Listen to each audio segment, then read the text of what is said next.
Bilang paghahanda sa paggunita ng Araw ng Kagitingan, nagbigay ng higit sa 600 mga tauhan ang iba't ibang sangay ng pamahalaan upang tiyakin ang seguridad sa Bataan. Ang mga detalye tutukan sa report ni Danny Gumilang.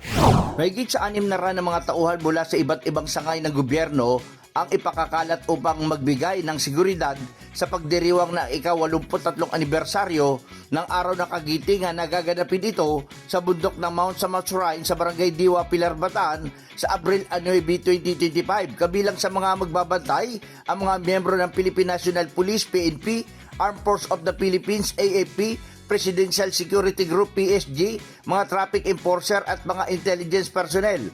Ayon kay Colonel Marites Salvadora, OIC ng Provincial Director ng Bataan, sa panayam ni RH37, nakatakda sa Martes ang huling briefing at final conference nila para sa mga paghanda ng seguridad sa lugar. Layunin ng mga paghanda na tiyakin ang kaligtasan ng mga dadalo, kabilang na ang mga high-ranking official, veterans at iba pang mga VIP sa okasyon.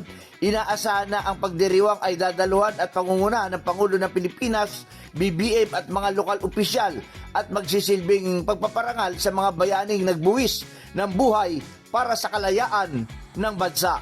Danny Gumilang, RH37, DZRH, una sa Pilipinas, una sa Pilipino.